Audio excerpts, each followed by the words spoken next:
Ladies and gentlemen, the National Board for Professional Teaching Standards is pleased to open the 3rd Annual Teaching and Learning Conference. Please welcome your host for Teaching and Learning 2016, the President and CEO of the National Board, Peggy Brookins.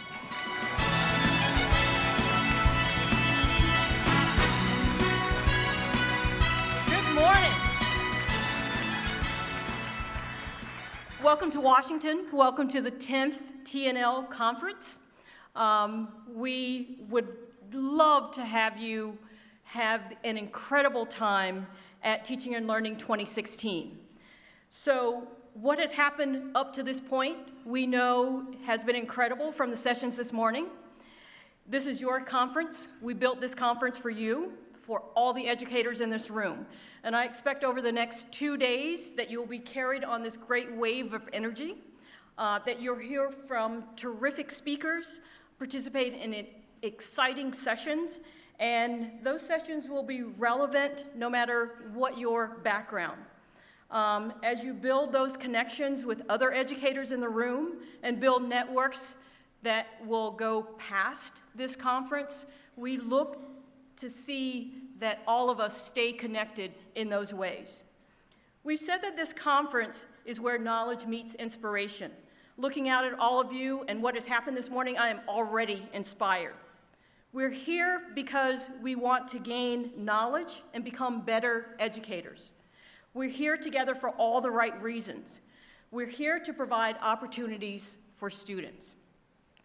But this is about you.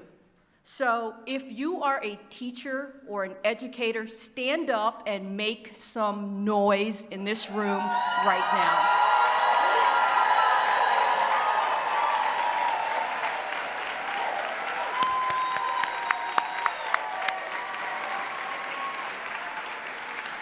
Thank you.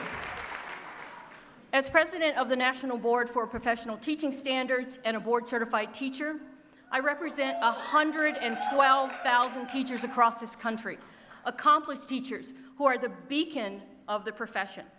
I also represent a staff of 60 hard-working, committed professionals who work every day to advance teaching and board certification. They give visibility to all parts of the professional continuum. They work on standards, policy, assessments, and building our NBCT networks. They also make this conference possible, so a big thank you goes out to them as well.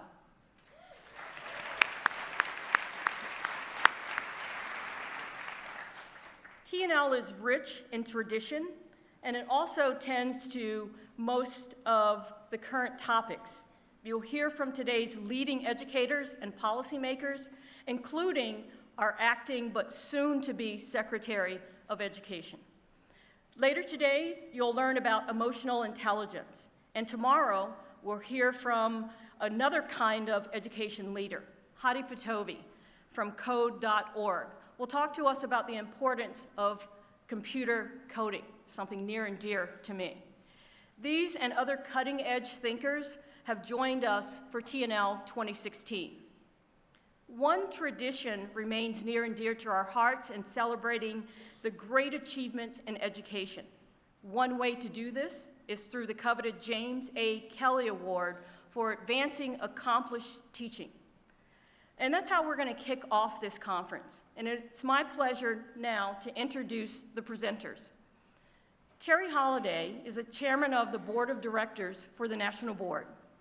He has served education, at every level, from being a band director in North Carolina, a principal, a superintendent, and most recently, commissioner of Kentucky Department of Education. He has also served on many national boards of directors, including the Council of Chief State School Officers and the National Assessments Governing Board, and many others. Joining Terry on stage is Christy Levings, our vice chair. Christy has been an elementary school teacher in Kansas for more than 30 years.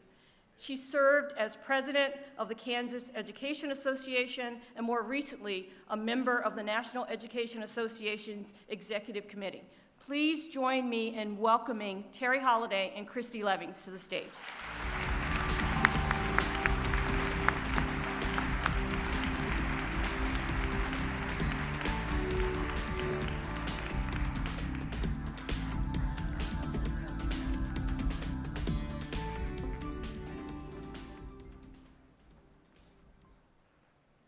Ricky, and good morning, everyone.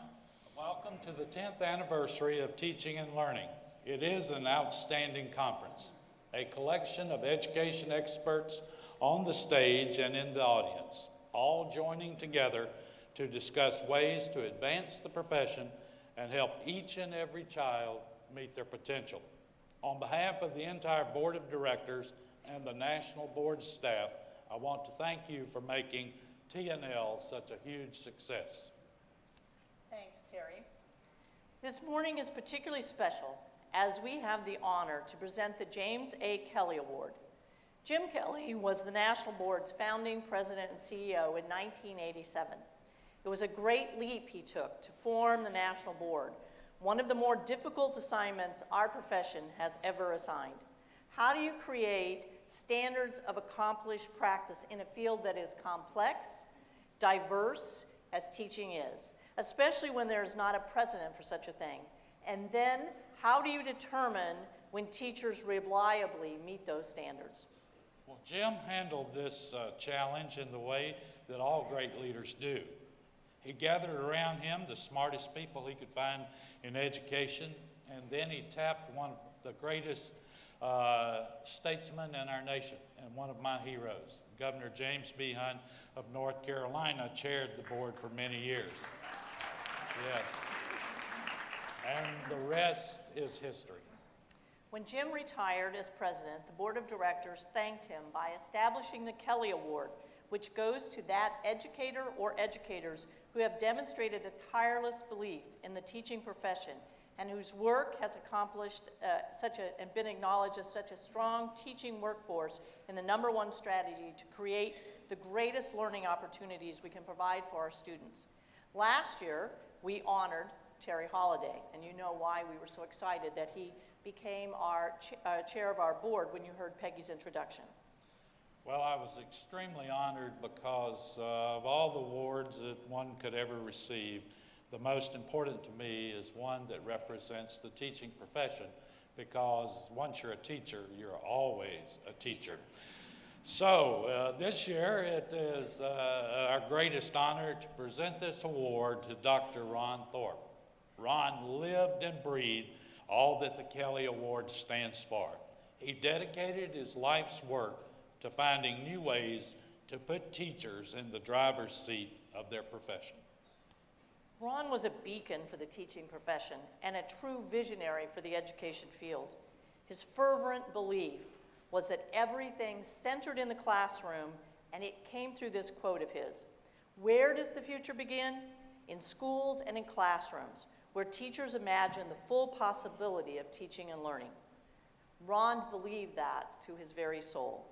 I'd like to introduce Jim Kelly, who joins us in celebrating Ron and presenting the Kelly Award.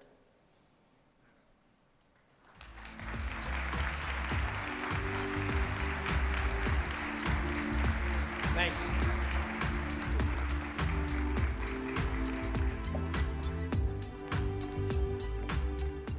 Good morning, friends of the National Board for Professional Teaching Standards, and the 500 or so National Board certified teachers who are in the audience here today. We congratulate you and celebrate you. There was a time when we dreamed that someday we would have 200 or 300 National Board certified teachers. And there are 500 in the room today, and 110,000 plus across America, and tens of thousands and hundreds of thousands more to come in the years ahead. In just a few moments, I will introduce Margaret Honey, Ron's wife, to accept the Kelly Award. But I would like to say first, thank you to the National Board for allowing me to, allowing my name to be carried on this award. It is tremendously meaningful to me, and I deeply appreciate it. But a special privilege to allow me to come to the podium and say a few words about my longtime friend and colleague, Ron Thorpe, and be personally involved in presenting the award to his wife. Nobody reserves recognition by the National Board more than Ron Thorpe. He was its president for 3 or 4 years, but during that time, he brought vision and energy and focus and ambition to the National Board. Ron was a gentleman from the old school.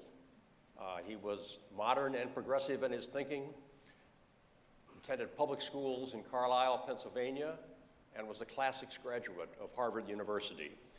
He used to love to correct my English by citing the correct Latin usage of certain words, and to put me in my place as a mere graduate of the University of Chicago and Stanford. Ron loved words, literally loved them, and he wrote beautifully clear English prose and poetry.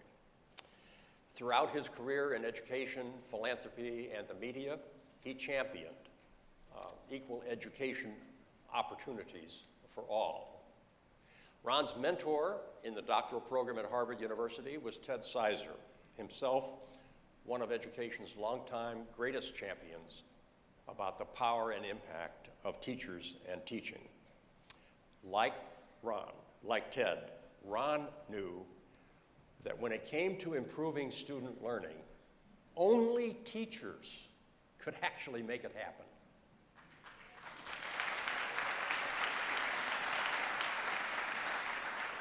So that's why 4 years ago, Ron eagerly accepted the invitation to become president and CEO of the National Board.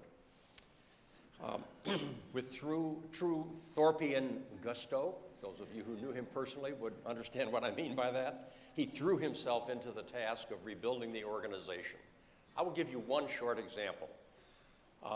He immediately, upon accepting the job, but before he actually came, he arranged the following. On his 4th day in office at the National Board, he had already arranged for 50 National Board certified teachers to spend the morning in the White House briefing the director of the White House's domestic policy staff and the United States Secretary of Education on what the teachers thought should be done to improve education in the United States. Some first week, Ron Thorpe.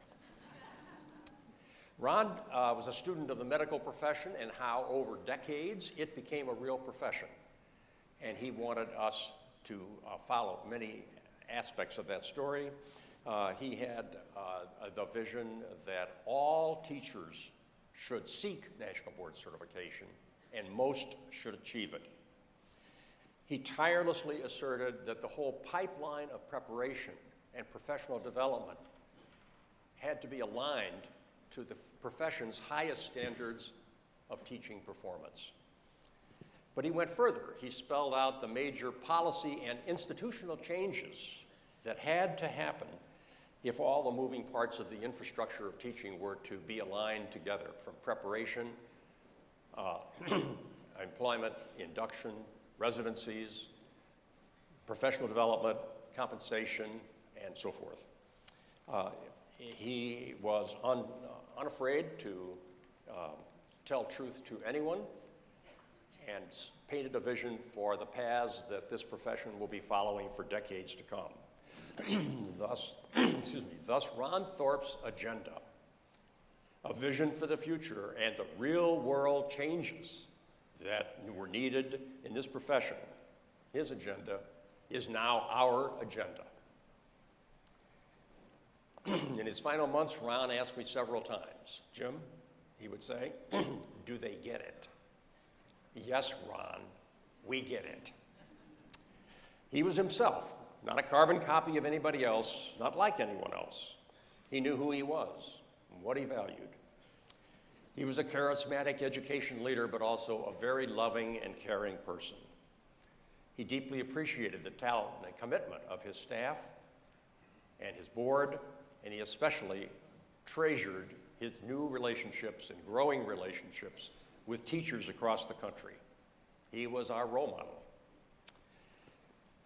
As the person for whom this award is named, I am thrilled to be involved in presenting the award today posthumously to Ron Thorpe. And here to accept the award on Ron's behalf is his beloved wife, Margaret Honey, Dr. Margaret Honey, herself a distinguished educator, scholar, and president of the New York Hall of Science, one of the nation's premier science museums and educational institutions. Margaret, would you please come to the podium?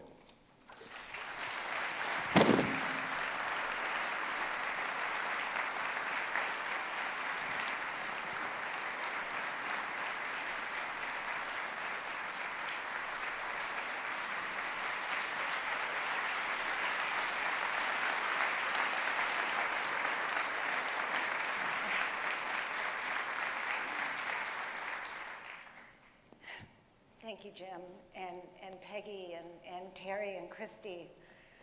Receiving this award on behalf of Ron is a true honor, and he would have been deeply humbled. The first time I met Ron was in October of 1997. He was vice president in charge of program at the Rhode Island Foundation, and he had launched a new statewide initiative called the Rhode Island Teachers and Technology Initiative. His goal was to get laptop computers into the hands of about 5,000 teachers, an audacious target that would involve approximately a third of the teachers in the state. Ron was looking for a group to help him determine the impact of the program, and the Center for Children and Technology, where I worked at the time, had been recommended to him. So my colleagues and I met with him. We talked to him for a while, and we pushed him. We were a little arrogant, I think. We pushed him on why he was putting computers into the hands of individual teachers. Why not into schools where there were principals who could lead, or districts that could leverage this investment? He was unwavering. No, he said, I believe in the power of individual teachers to drive change. And over the 21 years that I knew Ron, I never saw him deviate from this conviction. Taking over the leadership of the National Board was the perfect culmination of all that Ron had dedicated his life to, and he was ecstatic that he had been chosen.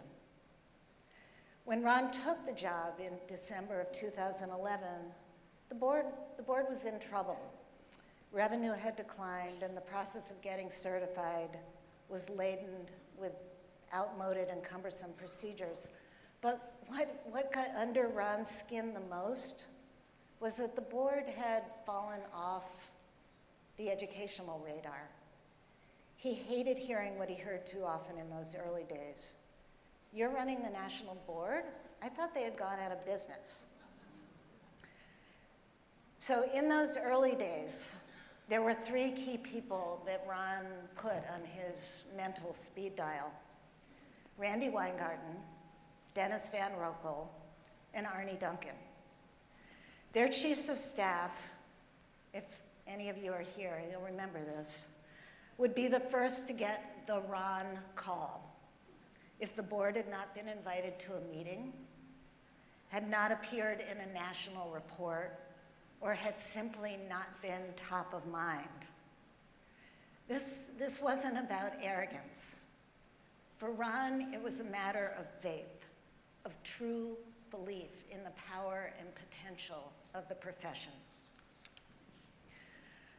Early in his tenure at the board, Jim alluded to this, Ron read The Social Transformation of Medicine, a book that became his North Star.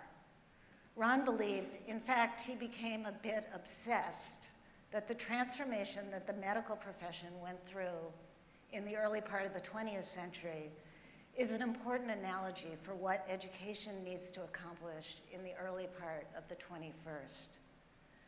The challenge that the medical profession took on was to establish standards of what accomplished practice was, and then to take that practice to scale.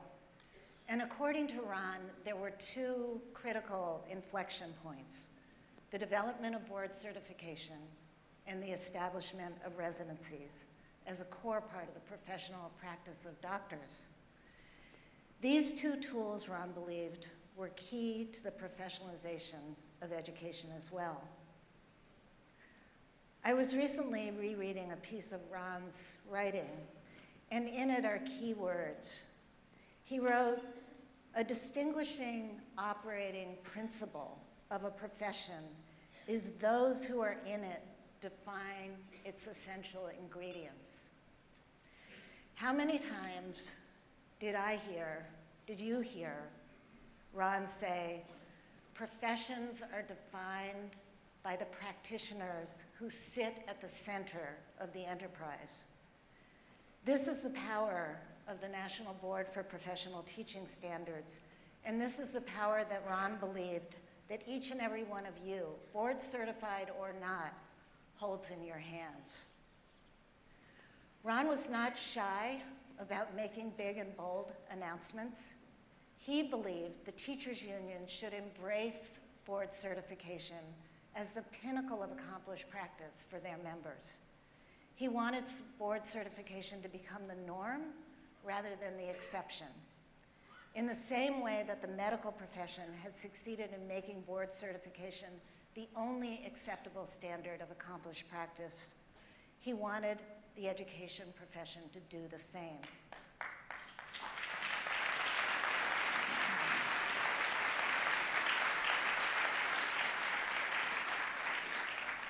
He truly hated, it really bothered him that the profession of teaching was undervalued. As he liked to put it, we could never imagine a program called Doctors for America.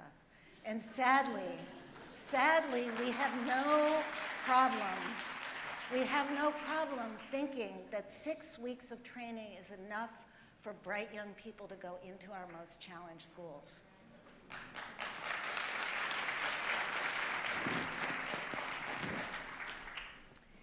In 2005, when Ron was serving as Vice President of Education for WNET New York Public Media, he created the Celebration of Teaching and Learning.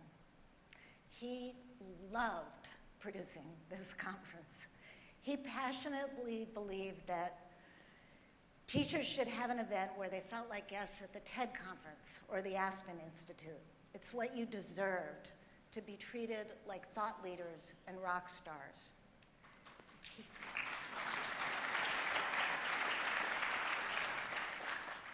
He always dreamed big. He wasn't one for small ideas. Of course, the Secretary of Education would be there. Of course, Al Gore should be there. Of course, the First Lady should come and the President should appear as a hologram next to her on the main stage. That was a long-term fantasy. And Bono and Queen Noor and Queen Latifah. As Jane Williams, who chairs the Education Committee at WNET, said, he got carried away with Queens one year. Ron was deeply loyal. His commitment to the profession was unwavering, and his commitment to the National Board was unflagging. And at the center of this unflagging loyalty were all of you, our nation's teachers, who are the true stars of the education profession. There was nothing he didn't like more than not having a seat at the table. When he got an idea in his head, and I know some of you who work closely with Ron know exactly what I mean, there was no letting go. When Ron was dying, the thing he worried about the most was that no one would remember him. He hadn't had enough time, he said. He hadn't written the book. He hadn't taken board certification to scale. So as I stand before you and accept this award on behalf of my husband, I ask you to remember him and what he stood for, and to do so by claiming and shaping and driving toward excellence this profession that is yours. Thank you so very much.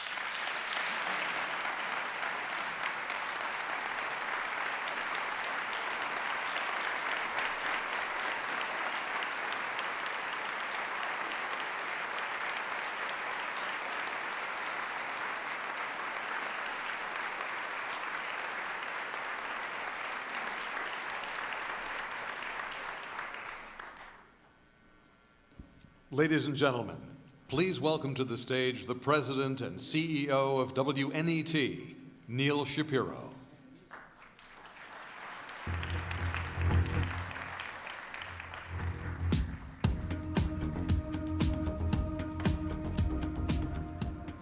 Good morning.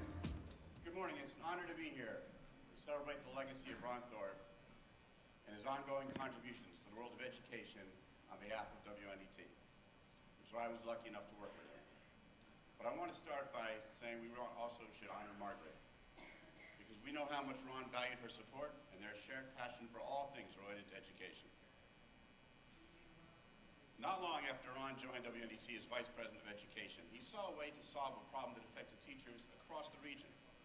As a lifelong professional educator, teacher, and administrator, he sat through hundreds of hours of professional development sessions. How's that, better? No? Still not better. Better? All right. Let me start from the top for those of you in the back of the room. Thank you, and it's an honor to be here to celebrate the legacy of Ron Thorpe and his ongoing contributions to the world of education on behalf of WNET, which is where I was lucky enough to work with him. And I also say we should all take this moment to honor Margaret, for we know how much Ron valued her support and their shared passion for all things related to education.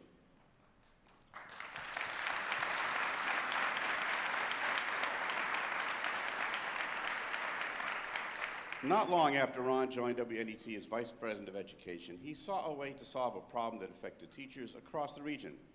As a lifelong professional educator, teacher, administrator, he sat through hundreds and hundreds of hours of professional development sessions, and he told me they were dreary, ineffective, and sometimes unbelievably boring. So, when he arrived at WNET, he saw a match made in heaven. He believed that our place as a trusted PBS station that had a top-notch education department, combined with a little showbiz glamour, could add up to a new era in professional development for area teachers. And he believed we could and should do more to support teachers, and he set about to make it happen. For those of you who know Ron, once he got started, he was a force to be reckoned with. He took our educational calling seriously, often invoking the inaugural broadcast in 1962, when famed journalist Edward R. Murrow said, "The only thing this station will sell is the lure of learning." He saw that our commitment to education, combined with the talents of our staff, could bring something new to teachers, and Ron made it happen. Ron mobilized first his department, and then everybody in the station, and every single one of his high-profile contacts across the country, to rally support for the concept of the celebration of teaching and learning. His passion and enthusiasm were infectious, and woe to any funder or partner who refused his request for support. I often said he worked for me, but sometimes during this week I felt like I worked for him. 10 years later, with hundreds of partners and sponsors, thousands of presenters and speakers, and literally tens of thousands of educators having taken part, it's wonderful to see the National Board continuing this effort, honoring Ron's tireless energy and spirit and bringing the event here. And ultimately, there could be no better specific place, this plenary session, for this occasion. So I want to extend my deepest thanks to Peggy Brookins for including us today as you continue to bring the Teaching and Learning Conference to America's educators. Of all the aspects of the celebration of teaching and learning and now the National Board Conference, it's this unique space that really signifies what is special about this event. This space has brought together, yes, teachers and educators, but Nobel laureates, movie and TV stars, world-renowned journalists, political leaders, and even Muppets, all to lift and inspire others to achieve new and exciting things in the profession of education. Ron sought out the best in the world to appear at the event, from poets and presidents, and if someone had the temerity to turn down the invitation, he used this incredible power of persuasion, and to be honest, a dash of guilt, to make them think twice, often convincing them to appear at a future event.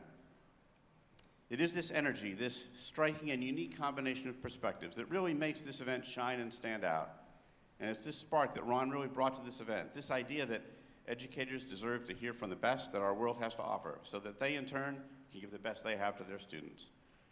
Ron, I know, would be thrilled to see yet another group of thousands of educators once again gathered to inspire, to dedicate their minds and hearts to helping others develop theirs. Thank you. Here's another brief look at Ron's work.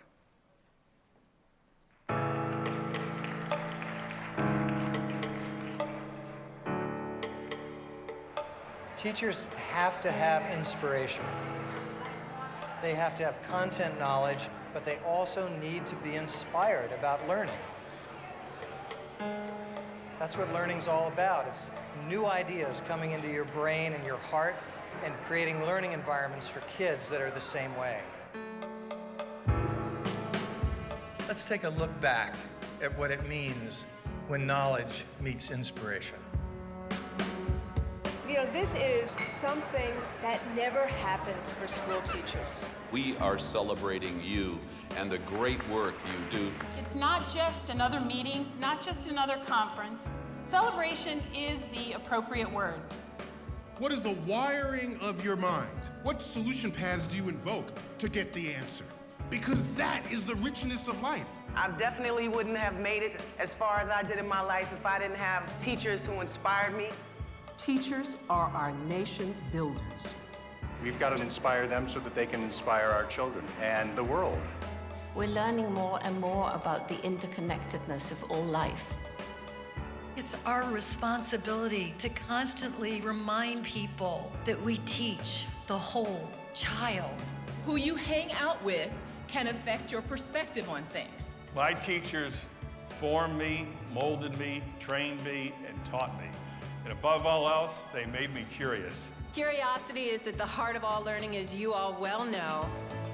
And this conference is also all about moments of inspiration and curiosity. You have permission to sing anything that comes to mind. We're teaching around the globe now, y'all, so you gotta be listening, because if you ain't listening, you won't know what we're talking about now, but we're talking about some good learning. Okay. This may be the most important time in the history of the world to be a teacher. We think we can make the classroom more interactive, more self-paced, more engaging. It is kind of magical once you get this right. Schools cannot do it alone. The rest of us have to get off our butts, leave the sidelines, and get in the game.